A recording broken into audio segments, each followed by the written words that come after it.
సాధించేది సాధించాలి ఏదైనా గాని, శోధించేది శోధించాలి ఏదేమైనా గాని, మోసమైన మోసేయాలి ఎంతదైనా గాని. నమస్తే. రామ్ గోపాల్ వర్మ అంటేనే మనందరికీ చాలా మంచి ఇన్స్పిరేషన్. ఆయన శివ సినిమాతో ఒక ప్రపంచాన్ని సృష్టించారు. అంతేకాకుండా హర్రర్ మూవీస్తో పాటు బాలీవుడ్లో రంగీలా, సర్కార్ లాంటి గొప్ప సినిమాల్ని సృష్టించారు. సో అలాంటి డైరెక్టర్తో ఈరోజు మనం ఉన్నాం. ఈరోజు ఆయన కిల్లింగ్ వీరప్పన్ అనే ఒక మంచి మూవీని తీశారు. సో ఆ మూవీ గురించి మనం కొన్ని విషయాల్ని ఆయన అడిగి తెలుసుకుందాం. Hi sir. ఆసియా మొత్తంలో అతి పెద్ద క్రిమినల్ ఆపరేషన్ అసలు కథ అన్నారు. ఈ సినిమాలో అసలు కథ ఎంత ఉంది, వర్మ కల్పితాలు ఎంతవరకు ఉంది? Good question. ఇప్పుడు పాయింట్ ఏంటంటే, అసలు కథ అని మనకి డెఫినేషన్ తీసుకుంటే, ఇప్పుడు ప్రతి దానికి ఒక కాన్స్పిరసీ థియరీ ఉంటుంది. ఇలా జరిగిందని ఒకళ్ళు అంటారు, ఇంకో ఇలా జరిగిందని వేరేవాడు, అలా జరగలేదని ఇంకోళ్ళు అంటారు. సో మనకు only way we can come to the truth is, నీ ఎన్ని సోర్సెస్ అయితే నేను మాట్లాడాను, అంటే నేను టాస్క్ ఫోర్స్ ఆఫీసర్లు అయి ఉండొచ్చు, లేకపోతే ఇన్ఫార్మెంట్స్ అవ్వచ్చు, వీరప్పన్ ఎక్స్ గ్యాంగ్ మెంబర్సు, కొంతమంది ఇన్వెస్టిగేటివ్ జర్నలిస్టు వీరప్పన్ స్టోరీని ట్రాక్ చేసిన మనుషులు ఉన్నారు. వాళ్ళు అందరినీ కలిసినప్పుడు 100% మీకు చాలా డిఫరెంట్ ఒపీనియన్స్ వినిపిస్తాయి. ఒకడేమో ఫర్ ఎగ్జాంపుల్ వీరప్పన్ అంత పిరుకోడు లేడు, ఊరికి అంత పెద్ద హైప్ క్రియేట్ చేశారంటాడు. ఇంకోటేమో అంత ధైర్యస్తుడు లేడు అంటాడు. సో ఇప్పుడు మీరు ఎవడు నమ్మేది వాడు నమ్ముతాడు, కానీ నిజం అనేది ఉండదు. సో దాంట్లో అప్పుడు ఏమవుతుందంటే, ఇన్ని వ్యూ పాయింట్స్ విన్నాక దాంట్లోంచి మీరు ఒక డాట్స్ కనెక్ట్ చేసుకుని మీరంటూ ఒక పర్టిక్యులర్ థింగ్ చెప్తారు, అనుకుంటారు ఇది ఇలా జరిగి ఉంటుందని. నేను అలా చేసి పోలీస్ ఆఫీసర్ చెప్తే వాళ్ళు కూడా షాక్ అయ్యారు, ఎందుకంటే దే కాంట్ కౌంటర్. ఇప్పుడు నేను చెప్పింది మీరు నమ్మన్నప్పుడు ఎలా జరిగిందో మీరు చెప్పగలగాల. అప్పుడు నిజం అనేది ఎప్పుడు ఈ డాట్ మనకు తెలుసు, ఇది ఎక్కడిది తెలుసు, ఇది తెలుసు, ఈ మధ్యలో ఏం జరిగింది అనేది బిలీవబిలిటీ మీద ఉంటుంది. వీరప్పన్ దగ్గర ఒక మనిషి వెళ్ళాడు, ఆ మనిషి బయటకు వచ్చాక వాడికి ఏమైంది తెలుసు, కానీ ఆ మనిషి వీరప్పన్ ఏం మాట్లాడుకున్నారు అనేది ఎవరు దానికి సాక్షి లేరు. కాబట్టి మనం we have to conjure that thing. అలాంటివి నేను కొన్ని చేశాను. కాకపోతే మీరు సినిమా చూసినప్పుడు, అంటే వీరప్పన్ అనేది నా సొంతం కాదు, మీడియాలో రిపోర్ట్స్ వచ్చినాయి, ఇంటర్వ్యూస్ వచ్చినాయి, సిరీస్ తీశారు, సినిమాలు తీశారు, బుక్స్ రాశారు, పోలీస్ రికార్డ్స్ ఉన్నాయి. వాటన్నిటికన్నా this is the most truest account అనేది మాత్రం నా బిలీఫ్. ఈ సినిమా తీసే ముందు మీరు వీరప్పన్ గారి భార్యతో కలిశారు, పోలీస్ ఆఫీసర్స్తో కలిశారు, అలాగే కొంతమంది పత్రికా విలేకరులతో కూడా వీరప్పన్ గారి గురించి తెలుసుకునే ప్రయత్నం చేశారు. మరి మధ్యలో వీరప్పన్ గారి భార్య మిమ్మల్ని ఆబ్జెక్ట్ చేశారు, కోర్టుకు కూడా వెళ్ళారు. ఎందుకు అలా జరిగింది? ఇప్పుడు ఒకటి, ముత్తులక్ష్మి గారిని నేను ఫస్ట్ కలిసింది ఒక ఆవిడ పాయింట్ ఆఫ్ వ్యూలో వీరప్పన్ ఆల్మోస్ట్ ఆవిడ లవ్ స్టోరీ లాగా తీద్దాము అనే ఒక ఆలోచన ఉన్నప్పుడు ఒక 5-6 సంవత్సరాల క్రితం నేను కలిసాను అది.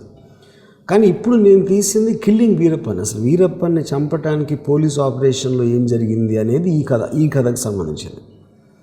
సో ఆల్రెడీ ఆబ్వియస్లీ ఆవిడ వ్యూ పాయింట్ మారింది కాబట్టి తన భర్తని చెడ్డగా చూపెడతా పోతున్నాను అనే ఒక ఇంటెన్షన్ తోటి ఆవిడ కేసు ఫైల్ చేశారు. But we settled it. So అది నేను కలిసి మాట్లాడినప్పుడు ఉన్న సిచ్యువేషను, ఆ సినిమా ఏ పాయింట్ ఆఫ్ వ్యూలో సినిమా అన్నది వేరు, ఇప్పుడు వేరు, కాబట్టి ఇది జరిగింది. మరి ఇంతకుముందు మీరు 12 సంవత్సరాలకు ముందే మీరు ఈ సినిమా తీయాలనుకున్నారు, స్టార్ట్ చేశారు, మళ్ళీ ఆగిపోయింది, మళ్ళీ ఇప్పుడు మొదలు పెట్టారు. సో ఇప్పుడు వీరప్పన్ గారిని బేస్ చేసుకొని ఇప్పుడు స్టోరీ చేశారు. సో మరి ఇక్కడ 2 పాయింట్స్. వీరప్పన్ అనేది నియర్లీ 25 years కథ వీరప్పన్ది. అంటే తను స్టార్ట్ అయినప్పటి నుంచి తను పోయే వరకు అది ఒక పెద్ద మహాభారతం లాంటి. దాంట్లో మీరు ఏ పర్వం అన్నా తీసుకుని ఒక సినిమా చేసి వీరప్పన్ ఎట్లా అయ్యాడు, ఒక పర్టిక్యులర్ ఎందుకు పట్టుకోలేకపోయారు, లేకపోతే ఇలా రకరకాల తీయచ్చు దాంట్లోంచి. సో నేను 12 ఏళ్ళ క్రితం లెట్స్ క్యాచ్ వీరప్పన్ అని ఒక 3 విలేజర్సు వీరప్పన్ మీద ప్రకటించిన 35-40 లక్షల రివార్డు ఉండేది ఆ టైంలో. ఆ రివార్డు తీసుకోవటానికి ఒక పథకం వేసి ట్రై చేశారు. లెట్స్ క్యాచ్ వీరప్పన్ అనేది నేను అప్పుడు పెట్టిన టైటిల్ అది. కానీ మేము షూటింగ్ స్టార్ట్ చేసి, అంటే నేను డైరెక్టర్ కాదు, షిమిత్ అమీన్ చక్దే డైరెక్టర్. దానికి స్టార్ట్ అయిన రోజు తను చంపేశారు. సో ఆల్రెడీ చచ్చిపోయిన లెట్స్ క్యాచ్ వీరప్పన్ అంటే ఇంక మీనింగ్ ఏముంటుందని నేను దాన్ని క్యాన్సిల్ చేశాను అన్నమాట.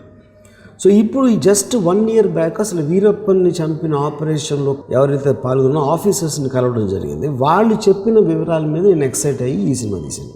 సో మరి లెజెండరీ యాక్ట్రెస్ మన రాజ్ కుమార్ గారిని కిడ్నాప్ చేశారు వీరప్పన్ గారు. మరి వీరప్పన్ గారు ఒకవేళ కిడ్నాప్ చేసినా కూడా తనకి ఎలాంటి ప్రాణహాని లేకుండా విడుదల చేశారు. అవును. మరి అలాంటప్పుడు ఈ సినిమాలో చనిపోవటం చూపించారు.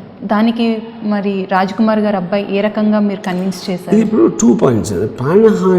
ప్రాణహాని చేయనంత మాత్రాన ఒక మనిషిని కిడ్నాప్ చేసి తీసుకెళ్ళి ఒక 100 రోజులు అడవిలో ఉంచేసుకుని డబ్బులు డిమాండ్ చేసి ఆ డబ్బులు ఇచ్చినందు మాత్రం వదిలేశాడు వీరప్పన్. సో ప్రాణహాని చేయనంత మాత్రాన అది నేరం అవ్వదు అనుకోవటం అనేది కరెక్ట్ కాదు. అది కిడ్నాపింగ్ అండ్ ర్యాన్సమ్ ఎఫెక్ట్ అది యాక్చువల్గా. ఓకే. రెండోది వీరప్పన్ చేసినది ఒకటే కాదు, తను నియర్లీ 184 మందిని చంపాడు, ఎంతోమంది పోలీస్ ఆఫీసర్ని చంపాడు, 1200 మంది పోలీసులు ఆల్మోస్ట్ ఒక 10 ఏళ్ల పాటు అడవుల్లో తిరుగుతూ ఉన్నారు వీరప్పన్ కోసం ఎదుగుతా. అంటే nobody flaunted breaking of law more than Veerappan మొత్తం ఇండియన్ క్రైమ్ హిస్టరీలో. సో ఆటోమేటిక్గా it is a responsibility of the agencies to get him. So అప్పుడు తను ఎన్నిసార్లు పట్టుకుందాం అన్న ప్రయత్నం ఫలించకపోవటం వలన ఆల్మోస్ట్ దొరికితే చంపేద్దాం అనే ఆలోచన నుంచి ఇది వచ్చిందన్నమాట. వీరప్పన్ గారు అంటేనే కర్ణాటకకి తమిళనాడుకి కింగ్ లాంటివారు. మరి ఆయన కథని బేస్ చేసుకుని ఒక మంచి మూవీ తీశారు. సో దీనికి మీ స్పందన ఏంటి? ప్రేక్షకులకు మీరు ఏం చెప్పాలనుకుంటున్నారు? ఒక వీరప్పన్ గురించి ఒక మూవీ తీయాలంటే, ఒక మనిషి గురించి సినిమా తీయాలి అంటే మరి ఎంతో స్టడీ చేయాల్సి ఉంటుంది. సో మీరు ఎంతవరకు స్టడీ చేశారు మన వీరప్పన్ గారిని? ఇది ఆబ్వియస్లీ ఇందాక నేను చెప్పింది అదే ఆన్సర్. ఇంతమందిని మాట్లాడి వాళ్ళ నుంచి తీసుకున్న ఒక ఇన్ఫర్మేషన్ గ్యాదర్ చేసి స్క్రిప్ట్ రాయడం జరిగింది. మరి వీరప్పన్ గారు అంటే కర్ణాటక, ఇప్పుడు వాళ్ళ వీరప్పన్ గారి భార్య కర్ణాటకకి ఒకవేళ ఈయన పైన మూవీ తీస్తే తమిళనాడుకి కర్ణాటకకి గొడవలు జరుగుతాయి, సో తీయొద్దు అన్నట్టుగా మీతో చెప్పారు. సో దాని గురించి మీరు ఎవరిని బేస్ చేసుకుని ఎవరి ఫేవర్గా తీశారు? వీరప్పన్ అనే అతను ఒక registered criminal of the country. So general పబ్లిక్కి వీరప్పన్ మీద ఒక ఇది ఉంటుంది అనేది first of all it is a false notion. మా ఉంటే వీరప్పన్ దగ్గర ఉన్న ఊర్లో కొంతమంది తన ఇన్ఫర్మేషన్ పాస్ ఆన్ చేయడానికి డబ్బులు ఇస్తూ ఉన్నాడు వీరప్పన్. అంతేగాని వీరప్పన్ అంతకన్నా చేసింది ఏమీ లేదు. సో తమిళనాడు ప్రజలకు కోపం వస్తుంది అనేది highly exaggerated and ridiculous thing to say. అది ఎందుకంటే ఫైనల్గా చంపింది తమిళనాడు గవర్నమెంటే, తమిళనాడు పోలీసే. అండ్ ఏ పోలీస్ అన్నా గవర్నమెంట్ అన్నా ప్రజల కోసమే పనిచేస్తారు. ఇందులో రాజ్ కుమార్ గారికి కిడ్నాప్ చేసే సీన్ ఉందా మీ మూవీలో? లేదు, ఎందుకంటే ఇది 6 నెలలు Veerappan last 6 months of the లైఫ్లో ఇది ఎక్కువ కాన్సన్ట్రేట్ అవుతుంది. రాజ్ కుమార్ గారిది ఆల్మోస్ట్ 2001-2 అంతా అయిపోయింది. ఈ పర్టికులర్ ఆఫీసర్ శివరాజ్ కుమార్ ఏదైతే ప్లే చేస్తున్నాడో రాజ్ కుమార్ టైంలో అసలు అతను లీడ్, అసలు ఫోర్స్లోనే లీడ్ అతను. ఈ సినిమాలో సందీప్ భరద్వాజ గారు, శివరాజ్ కుమార్ గారు ముఖ్య పాత్రగా యాక్ట్ చేశారు. ఈ మూవీకి యాక్ట్ చేయకముందు సందీప్ భరద్వాజ గారు బయట ఒకలాగా ఉంటారు, మేకప్ చేసిన తర్వాత సినిమాలో ఒకలా ఉంటారు. మరి ఆయన చూడగానే, సందీప్ భరద్వాజ గారిని మీరు చూడగానే yes he is perfect for this movie అని మీకు అనిపించిందా? లేదంటే మేకప్ చేసిన తర్వాత మీకు? మేకప్ అసలు ముందు చేయలేదు నేను దాని ఎగ్జాక్ట్గా ఎలా జరిగిందంటే, నేను కాస్టింగ్ డైరెక్టర్స్ ఒక టెరిఫిక్ యాక్టర్ ఉన్నది, కొంచెం వీరప్పన్కి రిజెంబ్లెన్స్ ఉన్నది. వీరప్పన్ రిజెంబ్లెన్స్ టెరిఫిక్ యాక్టర్ అనేది దొరికే ప్రసక్తి లేదని తెలుసు. కాకపోతే ఇతను పంపించిన ఒక ఆడిషన్ టేప్ చూశాను నేను సందీప్ది.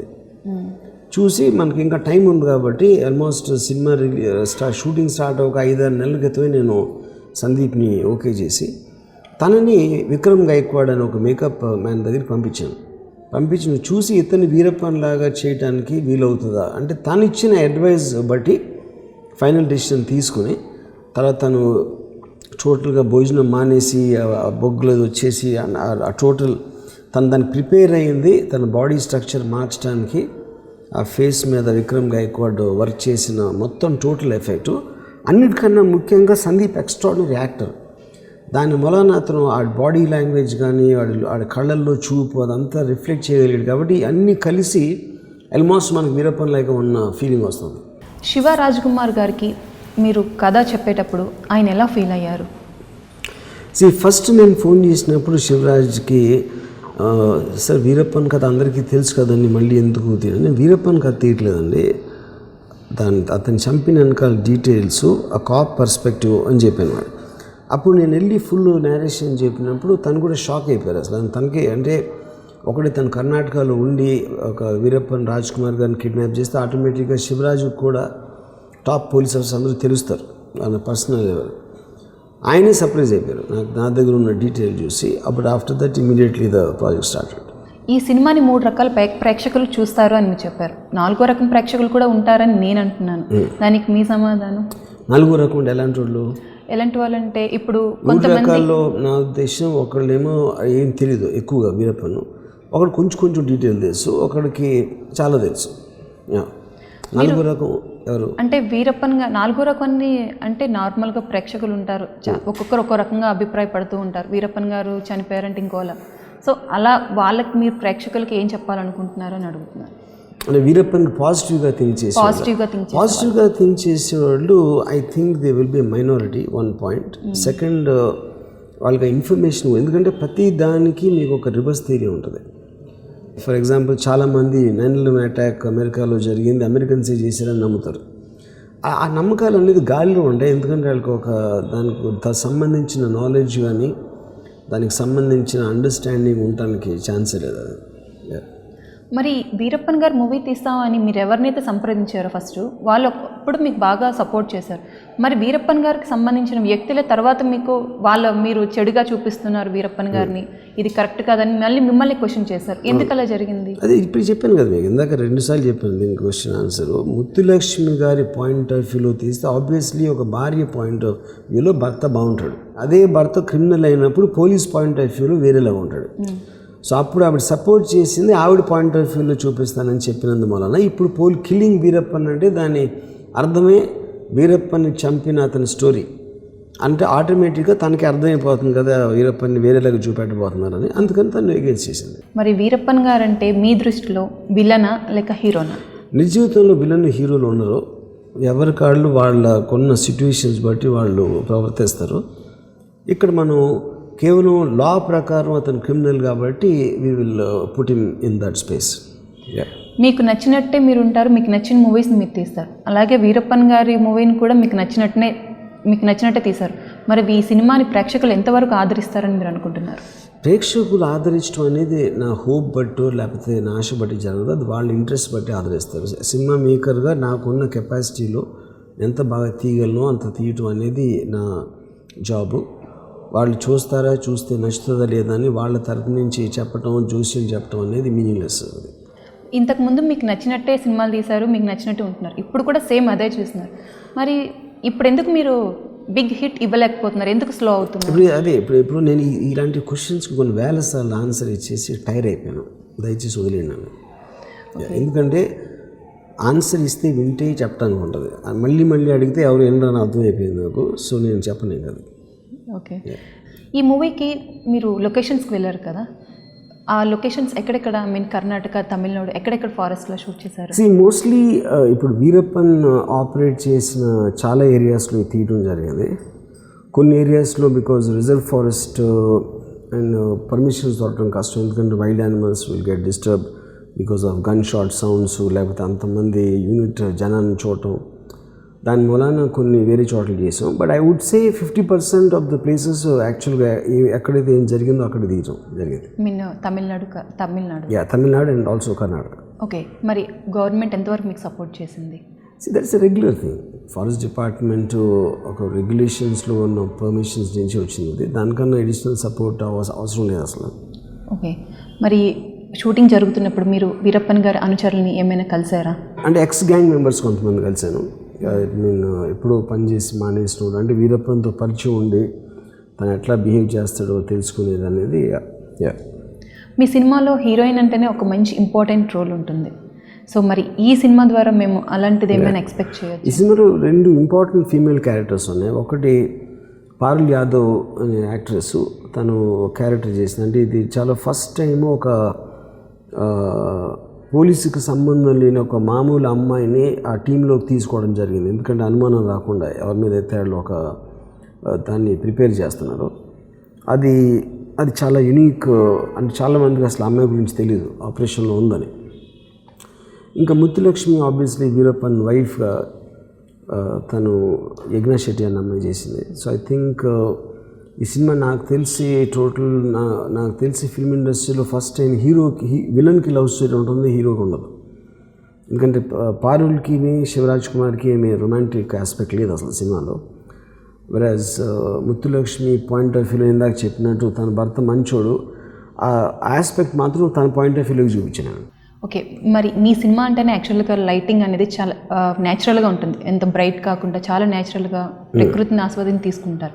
సో అడవుల్లో అంటే చాలా చీకటిగా ఉంటుంది. సో అలాంటప్పుడు మీకు ఎలాంటి క్యాంప్స్ యూస్ చేశారు, ఎలాంటి ఎలాంటి క్యాంప్స్ని ఉపయోగించారు?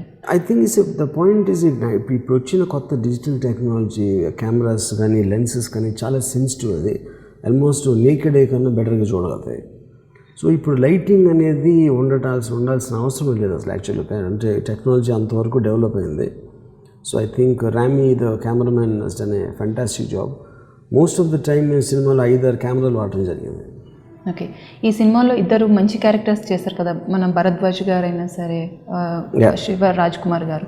సో వారు ఈ సీన్ వద్దండి, ఈ సీన్ వరకు మనం చేద్దామని అలాంటి మీ ఇద్దరి మధ్య ఏమైనా నథింగ్ ఏం లేదు. సో మీకు చాలా బాగా సపోర్ట్ చేశారు వాళ్ళిద్దరు. చూసారు కదండి ఈరోజు మన కిల్లింగ్ వీరప్పన్ గురించి రామ్ గోపాల్ వర్మ గారు చెప్పిన మూవీ ముచ్చట్లు. సో మళ్ళీ నెక్స్ట్ ఎపిసోడ్లో మళ్ళీ కలుసుకుందాం. అంతవరకు సెలవు, నమస్తే. సాధించాలి ఏదారైనా గాని, శోధించేది శోధించాలి ఏదేమైనా గాని, మోసమైన మోసేయాలి ఎంత దమ్ముగాని.